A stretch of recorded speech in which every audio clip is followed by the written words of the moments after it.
Hello welcome back to my YouTube channel. ಇವತ್ತು ಮನೆ shifting ಎಲ್ಲ ನಡೀತಾ ಇದೆ. ಯಾಕಂದರೆ ಸಾಟರ್ಡೆ ಅಲ್ವಾ, ಹಾಗಾಗಿ ಹಾಲಿಡೇ ಇದ್ದಾಗೆ ನೋಡ್ಕೋಬೇಕು. ಆದರೆ ಏನೇ ಅಂದರೂ ಕೂಡ ಬೆಂಗಳೂರವ್ರದ್ದು ಇರೋದು ಅಲೆಮಾರಿ ಜೀವನ ಥರ ಅಲ್ವಾ. ಒಂದು ಮನೆ ಆಗಿಲ್ಲದೆ ಇನ್ನೊಂದು ಮನೆಗೆ ಹೋಗ್ತಾ ಇರೋದು, ಚೇಂಜಸ್ ಆಗ್ತಾನೆ ಇರುತ್ತೆ. ಒಂದು 4 ಇಯರ್ಸ್ 5 ಇಯರ್ಸ್ ಒಂದಷ್ಟೇ ಆಗೋದು, ಮತ್ತೆ ಅದೇ ಹಾಡು ಅದೇ ಕತೆ ಅಲ್ವಾ. ಇನ್ನು ಪ್ಯಾಕೆಟ್ಸ್ ಆ್ಯಂಡ್ ಮೂವರ್ಸ್ಗೆ ನಾವು ಬುಕ್ ಮಾಡಿದ್ವಿ. ಯಾಕಂದರೆ ನಾವಿರೋದು ನಮ್ಮ ಹಸ್ಬೆಂಡ್ ಒಬ್ಬರೇ ಅಲ್ವಾ, ಹಾಗಾಗಿ ಐಟಮ್ ಎಲ್ಲ ಶಿಫ್ಟ್ ಮಾಡೋದಕ್ಕಾಗಲ್ಲ. ಗಾಡಿ ಎಲ್ಲ ಬುಕ್ ಮಾಡಿಕೊಂಡು ಎಲ್ಲ ಎತ್ಕೊಂಡು ಎಲ್ಲ ಯಾರೂ ಸಪೋರ್ಟ್ ಇಲ್ಲದೆ ಕಾರಣಕ್ಕೆ ನಾವು ಪ್ಯಾಕೆಟ್ಸ್ ಆ್ಯಂಡ್ ಮೂವರ್ಸನ್ನ ಬುಕ್ ಮಾಡ್ಕೊಂಡಿದ್ವಿ. ಇನ್ನೊಂದು ಅವ್ರ ಕಡೆಯಿಂದ ಮಿಸ್ಟೇಕ್ ಆಗಿತ್ತು, ನಾವು ದೊಡ್ಡ ಗಾಡಿ ಬುಕ್ ಮಾಡಿದ್ವಿ, ಅವರು ಚಿಕ್ಕ ಗಾಡಿ ತಂದುಬಿಟ್ಟಿದ್ರು. ಚಿಕ್ಕದೊಂದು ದೊಡ್ಡದೊಂದು ತಂದಿದ್ರು. ಆದರೆ ನಮಗೆ ಎರಡು ಕೂಡ ಶಾರ್ಟೇಜ್ ಆಯಿತು. ನಾವು ಫುಲ್ ದೊಡ್ಡ ಸೈಜ್ ಟ್ರಕ್ ಹೇಳಿದ್ವಿ, ಅವರು ತಂದಿರಲಿಲ್ಲ. ಹಾಗಾಗಿ ಇದರಲ್ಲೇ ಆಗುತ್ತೆ, ಐಟಮ್ ಎಲ್ಲ ಇಡಿಸುತ್ತೆ ಅಂತ ಹೇಳಿದ್ರು. ಹಂಗಾಗಿ ಇದರಲ್ಲೇ ಇಡ್ತಾ ಇದ್ದಾರೆ. ನೋಡೋಣ ಎಷ್ಟು ಐಟಮ್ ಇಡಿಸುತ್ತೆ ಅಂತ. ಮಾಡ್ತಾ ಇದ್ದೀವಿ ನಾವು. ಅಲ್ಲಮ್ಮ ಇವತ್ತು ಯಾವಾರ ಸಾಟರ್ಡೆ ಅಲ್ಲ, ಮಾತಾಡು. ಎಲ್ಲಿಗೆ ಹೋಗ್ತಿದ್ಯಾ ಧ್ರುವ ನೀನು? ಎಲ್ಲಿಗೆ ಹೋಗ್ತಿದ್ಯಾ? ಹೊಸ ಮನೆಗೆ ಹೋಗ್ತಿದ್ದೆ. ಎಲ್ಲಿರೋದು ಹೊಸ ಮನೆ? ಚಂದಾಪುರ. ಕೋಣೆಲ್ಲ ರೆಡಿ ಆಗಿದೆ. ಐಟಮ್ ಎಲ್ಲ ಒಂದೊಂದೇ ತಗೋಬರ್ತಾ ಇದ್ದಾರೆ. ಇಲ್ಲೇ ಇರು ನೀನು, ಇರು ಇಲ್ಲೇ. ಹಾಂ,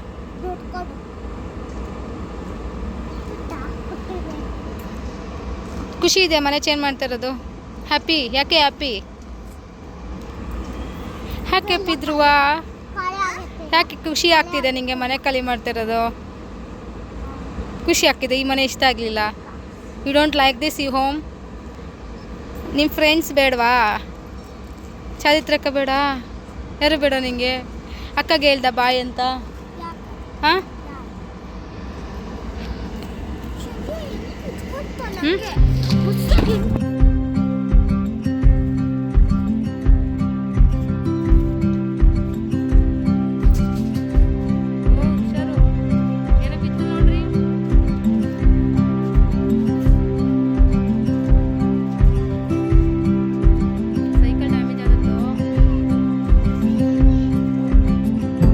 ಇನ್ನು ಟೆಂಪೋದಲ್ಲಿ ಜಾಗನೇ ಇಡಿಸ್ತಾ ಇರಲಿಲ್ಲ. ಹೇಳಬೇಕಂದ್ರೆ ಅವರು ಇವಾಗ ಪ್ಯಾಕೆಟ್ಸ್ ಆ್ಯಂಡ್ ಮೂವರ್ಸ್ ಎಲ್ಲೆಲ್ಲಿ ಇಕ್ಬೇಕು ಅಂತ ಅವ್ರಿಗೆ ಗೊತ್ತಿರುತ್ತಲ್ಲ, ಯಾವ್ಯಾವ ಐಟಮ್ ಎಲ್ಲೆಲ್ಲಿ ಇಕ್ಕಿದ್ರೆ ಸೇಫ್ ಆಗಿರುತ್ತೆ ಅಂತ ಹೇಳಿಬಿಟ್ಟು ಅವರು ಕ್ಲೀನಾಗಿ ಜೋಡಿಸ್ಕೊತಾ ಇದ್ರು.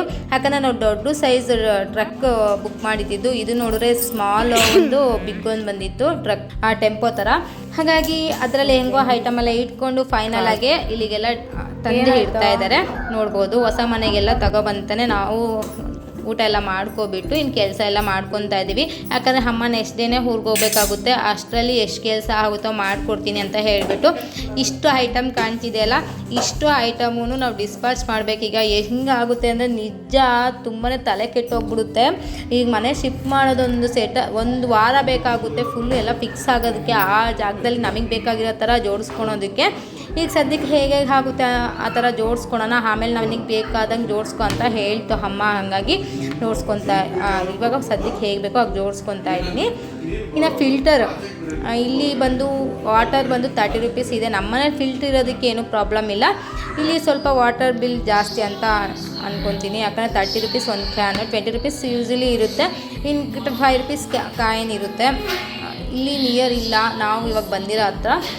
ಇನ್ನು ಫೈನಲಾಗಿ ಎಲ್ಲ ಜೋಡಿಸ್ಬಿಟ್ಟು ನೋಡ್ಬೋದು. ಇವಾಗ ಐಟಮ್ ಏನೂ ಇಲ್ಲ. ನೈಟ್ 10:30 ಮೇಲೇ ಆಗಿದೆ. ಫುಲ್ ಎಲ್ಲ ಒಂದ್ಸತಿ ಮಾಪ್ ಮಾಡಿಬಿಡೋಣ ಅಂತ ಹೇಳಿಬಿಟ್ಟು ಮಾಡ್ಕೊತಾ ಇದ್ದೀನಿ ಕೆಲಸ. ಅಮ್ಮ ಕೂಡ ಫುಲ್ ಸುಸ್ತಾಗ್ಬಿಟ್ಟಿದೆ. ಯಾಕಂದರೆ ಕಂಟಿನ್ಯೂಸ್ ಆಗಿ ಎಲ್ಲೂ ಕುತ್ಕೊಂಡಾಗ ನಾನು ಅಮ್ಮ ಕೆಲಸ ಮಾಡ್ತಾನೆ ಇದ್ದೀವಿ. ನಮ್ಮ ಹಸ್ಬೆಂಡ್ಗೂ ಅಷ್ಟೇ ನಮ್ಮನ್ನು ನೋಡೇ ಸುಸ್ತಾಗ್ಬಿಟ್ಟಿದೆ ಅನಿಸುತ್ತೆ. ಯಾಕಂದರೆ ಅವರಿಗೆ ಇಷ್ಟೊಂದು ಐಟಮ್ ಇತ್ತ ಮನೆಯಲ್ಲಿ ಅನಿಸ್ಬಿಡ್ತು. ಒಂದು ಸೆಕೆಂಡ್ ಎಲ್ಲ ತಂದು ಕೆಳಗಡೆ ಇಟ್ವಲ್ಲ, ಅಲ್ಲಿ ಇಷ್ಟೊಂದು ಐಟಮ್ ಇತ್ತ ನಮ್ಮ ಮನೆಯಲ್ಲಿ. ಇನ್ನೊಂದೇನೆಂದರೆ ಬೇಕಿರೋದಕ್ಕಿಂತ ಬೇಡದೇ ಇರೋದೇ ಜಾಸ್ತಿ ಇತ್ತು, ಕಸ ಕಡ್ಡಿಗಳು ಎಲ್ಲ ಅಂತ ಹೇಳ್ಬೋದು. ಯಾಕಂದರೆ ಬೇಡದೇ ಇರೋದು, ಇವಾಗ ನಾವು ಅಲ್ಲಿಂದ ಫಸ್ಟ್ ಟೈಮ್ ಮನೆ ಶಿಫ್ಟ್ ಮಾಡಿದ್ದು ನಮ್ಮ ಮನೆಯವರಲ್ವ, ಹಾಗಾಗಿ ಎಲ್ಲ ಬಾಕ್ಸ್ ಮಂಜದಲ್ಲಿ ಅಲ್ಲಿ ಎಲ್ಲ ಹಾಕಿ ಇಟ್ಬಿಟ್ಟಿದ್ರು. ಹಾಗಾಗಿ ಸ್ವಲ್ಪ ಬೇಡದೇ ಇರೋದೇ ಎಲ್ಲ ಬಿಸಾಕಿದ್ದು ಜಾಸ್ತಿ ಆಯಿತು. ಹಾಗಾಗಿ ಸ್ವಲ್ಪ ಜಾಸ್ತಿ ಹೆವಿ ಅನ್ನಿಸ್ಬಿಡ್ತು ಐಟಮ್ ಎಲ್ಲ. ಈ ಬಾಡಿಗೆ ಮನೆಯಲ್ಲಿ ಇಷ್ಟೊಂದು ಐಟಮ್ ಎಲ್ಲ ಇಟ್ಕೊಂಡ್ರೆ ಕಸಿ ಬಿಸಿ ಅಂತ ಅನಿಸುತ್ತೆ. ಶಿಫ್ಟಿಂಗ್ ಎಲ್ಲ ಮಾಡಬೇಕಾದ್ರೆ ತುಂಬ ಚಾರ್ಜಸ್ ಎಲ್ಲ ಕೇಳ್ತಾರೆ. ಐಟಮ್ ಮೇಲೆ ಡಿಪೆಂಡ್ ಇರುತ್ತೆ. ಒಂದೊಂದು ಐಟಮ್ ಎತ್ತಕ್ಕೂ ಇಷ್ಟು ಪ್ರೈಸ್ ಅಂತ ಇರುತ್ತಲ್ವ. ಹಾಗಾಗಿ ಇನ್ನು ಇದು ಬಂದು ಧ್ರುವನ್ 1 ಇಯರ್ ಬೇಬಿ ಇದ್ದಾಗ ಟೆಂಟ್ ನಾವು ತೊಗೊಂಡಿದ್ದು. ನಮ್ಮ ಮನೆಯವ್ರು ಧ್ರುವನ್ ಕರ್ಕೊಬರೋಕ್ಕಿಂತ ಮುಂಚೆನೇ ತೊಗೊಬಂದು ಸರ್ಪ್ರೈಸಾಗಿ ಎಲ್ಲ ಡೆಕೋರ್ ಮಾಡಿಬಿಟ್ಟು ಈ ಟೆಂಟ್ನ ಹೌಸ್ನ ರೆಡಿ ಮಾಡಿಟ್ಟಿದ್ರು. ಅದಾಗಿ 1 ಮಂತ್ ಆಟ ಆಡ್ದ ಅಷ್ಟೇ ಧ್ರುವನು. ಆಮೇಲೆ ಅದು ಮೇಲೇ ಹೋಯ್ತು, ಬಾಕ್ಸ್ ಮಂಚದಲ್ಲೆಲ್ಲ ಹಾಕ್ಬಿಟ್ಟಿದ್ರು. ಮತ್ತೆ ನಾವು ತೆಗ್ದಿಲಿಲ್ಲ. ತಿರ್ಗಾ ನಮ್ಮ ಮನೆ ಶಿಫ್ಟ್ ಮಾಡಿದಾಗ ಧ್ರುವನು ಎಲ್ಲ ನಾವು ಊರಲ್ಲಿ ಇದ್ವಲ್ಲ, ಪಾಪಿ ಇತ್ತಲ್ಲ ಚಿನ್ಮಯಿ, ಹಾಗಾಗಿ ತೆಗ್ದಿರಲಿಲ್ಲ. ಈ ಸತಿ ನಾವು ಖಾಲಿ ಮಾಡ್ಬೇಕಾದ್ರೆ ಈ ಟೆಂಟು ಸಿಕ್ತಲ್ವ, ಹಾಗಾಗಿ ಧ್ರುವನ್ಗೆ ತುಂಬಾನೇ ಹ್ಯಾಪಿ ಆಗ್ಬಿಡ್ತು. ಅವ್ರ ಅಪ್ಪನ ಹತ್ರ ರೆಡಿ ಆಗೋರ್ಗೂ ಬಿಟ್ಟಿಲ್ಲ. ಇನ್ನು ಬ್ಲಿಂಕೆಟಿಂದ ಬುಕ್ ಮಾಡಿದ್ದ ತರಕಾರಿ ವೆಜಿಟೇಬಲ್ಸ್ ಏನೂ ಇರಲಿಲ್ಲ. ಇನ್ನು ಎಲ್ಲರೂ ಕೂಡ ತುಂಬ ಸ್ಟ್ರೈನ್ ಆಗಿದ್ವಿ, ಹಾಗಾಗಿ ಔಟ್ಸೈಡ್ ಹೋಗಿ ತರೋಷ್ಟು ಎನರ್ಜಿ ಕೂಡ ನಮ್ಮಲ್ಲಿ ಇರಲಿಲ್ಲ. ಹಾಗಾಗಿ ಬ್ಲಿಂಕೆಟಲ್ಲಿ ಎಲ್ಲ ಫ್ಲಿಪ್ಕಾರ್ಟಲ್ಲಿ ಬುಕ್ ಮಾಡ್ಕೊಂಡಿದ್ದೆ.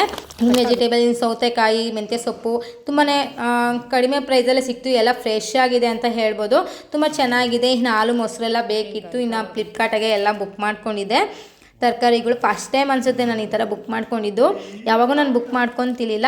ಇನ್ನು ಹೂವು ಕೂಡ ಪೂಜೆಗೆ ಬೇಕು ನಾಳೆಗೆ ಅಂತ ಹೇಳಿಬಿಟ್ಟು ಎಲ್ಲ ತರಿಸ್ಕೊಂಡಿದ್ದೆ ಹೂವು ಕೂಡ ಫ್ಲಿಪ್ಕಾರ್ಟಲ್ಲೇ. ಇನ್ನು ಬರೋಕಲಿ ಬಂದು ಫಸ್ಟ್ ಟೈಮ್ ನೋಡ್ತಾ ಇರೋದು ನಾನು ತಿಂದೇ ಇಲ್ಲ ಬರೋಕಲಿ. ನನಗೆ ಫಸ್ಟು ತಿಂದಿರಲಿಲ್ಲ, ನೋಡೋಣ ಒಂದು ಟೈಮ್ ಮಾಡಬೇಡ. ಫ್ಲಿಪ್ಕಾರ್ಟಲ್ಲಿ ತುಂಬ ಕಡಿಮೆ ಪ್ರೈಸಲ್ಲಿ ಹಾಕಿದ್ರು, ಹಾಗಾಗಿ ನಾನು ಕೂಡ ಒಂದು ತರಿಸ್ಕೊಂಡೆ ಬರೋಕಲಿ. ಹೇಗಿದೆ ಅಂತ ನೋಡೋಣ ಟೇಸ್ಟ್ ಅಂತ ಹೇಳಿಬಿಟ್ಟು. ಇನ್ನು ಫ್ರೂಟ್ಸು, ಇನ್ನು ಸ್ನ್ಯಾಕ್ಸಿಗೆ ಬೇಕಾಗುತ್ತೆ ಧ್ರುವನ್ಗೆ ನಾಳೆಗೆ ಅಂತ ಹೇಳಿಬಿಟ್ಟು ಗ್ರೇಪ್ಸ್ ಎಲ್ಲ ತರಿಸ್ಕೊಂಡೆ. ಗ್ರೇಪ್ಸು ಇನ್ನೊಂದೇನೋ ತರಿಸಿದ್ದೆ. ಇನ್ನು ಹೂವು ಎಲ್ಲ 2 ಪ್ಯಾಕೆಟ್ ತರಿಸ್ಕೊಂಡೆ, ಬೇಕಾಗುತ್ತೆ ಅಂತ ಹೇಳಿಬಿಟ್ಟು ಪೂಜೆಗೆ. ಇನ್ನು ಹಗಲಲ್ಲ ಇಲ್ಲಿ ಮತ್ತೆ ಇನ್ನು ನಿಯರೆಲ್ಲ ಹೂವಿನ ಶಾಪ್ ಎಲ್ಲ ಚಾನ್ಸೇ ಇಲ್ಲ ಸಿಗೋದಕ್ಕೆ. ಯಾಕಂದರೆ ಸ್ವಲ್ಪ ಡೌನ್ ಹೋಗಬೇಕಾಗುತ್ತೆ, ಇದು ಡಿಪೋ ಆಫೀಸ್ ಹತ್ರ ಹೋಗಬೇಕಾಗುತ್ತೆ, ಹಾಗಾಗಿ ಕಷ್ಟ ಆಗುತ್ತೆ ಅಂದ್ಬಿಟ್ಟು ಇನ್ನು ಎಲ್ಲ ಫ್ಲಿಪ್ಕಾರ್ಟಲ್ಲೇ ಬುಕ್ ಮಾಡ್ಕೊಂಡಿದ್ದೆ. 1 ವಾರಕ್ಕೆ ಆಗೋ ಅಷ್ಟೊಂದು ಸಾಮಾನಿಗೆ ಹೂವು ಎಲ್ಲ ಬುಕ್ ಮಾಡ್ಕೊಂಡಿದ್ದೆ. ನೋಡಿದ್ರಲ್ಲ ಫ್ರೆಂಡ್ಸ್, ಈ ಥರ ಇತ್ತು ಇವತ್ತಿನ ಡೇ. ತುಂಬಾ ಸ್ಟ್ರೆಸ್ ಅಂತಲೇ ಹೇಳ್ಬೋದು, ಯಾಕಂದರೆ ಆ ಐಟಮ್ ಫಿಕ್ಸ್ ಆಗೋವರೆಗೂ ನಮಗೆ ಸ್ಟ್ರೆಸ್ ಇದ್ದೇ ಇರುತ್ತೆ. ಮನೆ ಶಿಫ್ಟ್ ಮಾಡೋದು ತುಂಬಾ ಟಾಸ್ಕ್ ಅನ್ಬೋದು. ಇನ್ನು ಮಕ್ಕಳನ್ನ ಇಟ್ಕೊಂಡು ಶಿಫ್ಟ್ ಮಾಡೋದು ತುಂಬಾ ರಿಸ್ಕ್ ಅಂತ ಹೇಳ್ಬೋದು, ಯಾಕಂದರೆ ಕಷ್ಟ ಆಗುತ್ತೆ. ಈ ಮಕ್ಕಳು ಇವಾಗ ಶಿಫ್ಟಿಂಗ್ ಎಲ್ಲ ಮಾಡ್ಬೇಕಾದ್ರೆ ಡೆಸ್ಟ್ ಅಲರ್ಜಿ ಎಲ್ಲ ಇದ್ದರೆ ತುಂಬ ಕಷ್ಟ. ಇನ್ನು ಧ್ರುವನ್ಗಂತೂ ಡೆಸ್ಟ್ ಅಲರ್ಜಿ ಇದೆ, ಇವಾಗ ಸ್ವಲ್ಪ ಈ ನಡುವೆ ಕಮ್ಮಿ ಆಗಿದೆ ಡೆಸ್ಟ್ ಅಲರ್ಜಿ ಸ್ವಲ್ಪ. ಇನ್ನು ಚಿನ್ಮಯಿಗೆ ಆಲ್ರೆಡಿ ಅಮ್ಮ ಬಂದಿತ್ತಲ್ಲ, ಹಾಗಾಗಿ ಸ್ವಲ್ಪ ಅವನಿಗೆ ಸುಸ್ತು ಅವೆಲ್ಲ ಸ್ಟ್ರೈನ್ ಎಲ್ಲ ಇತ್ತು ಬಾಡಿಯಲ್ಲಿ. ಸೊ ಇವತ್ತು ಫೈನಲಿ ಮನೆ ಶಿಫ್ಟಿಂಗ್ ಆಯಿತು. ಇದು ಮನೆ ಶಿಫ್ಟಿಂಗ್ ವ್ಲಾಗ್ ಆಗಿತ್ತು. ನಿಮಗೆ ಇಷ್ಟ ಆಗಿದ್ದರೆ ಇವತ್ತಿನ ವ್ಲಾಗ್ ನಮ್ಮ ಚಾನಲ್ನ ಸಬ್ಸ್ಕ್ರೈಬ್ ಮಾಡಿ. ಯಾವ ಥರ ವೀಡಿಯೋಸ್ ಬೇಕಂತ ಕಮೆಂಟ್ ಬಾಕ್ಸಲ್ಲಿ ತಿಳಿಸೋದನ್ನ ಮರಿಬೇಡಿ ಅಂತ ಹೇಳ್ತಾ ಇವತ್ತಿನ ವೀಡಿಯೋ ಮುಗಿಸ್ತಾ ಇದ್ದೀನಿ. ಮರಿದೇ ಸಬ್ಸ್ಕ್ರೈಬ್ ಮಾಡಿ.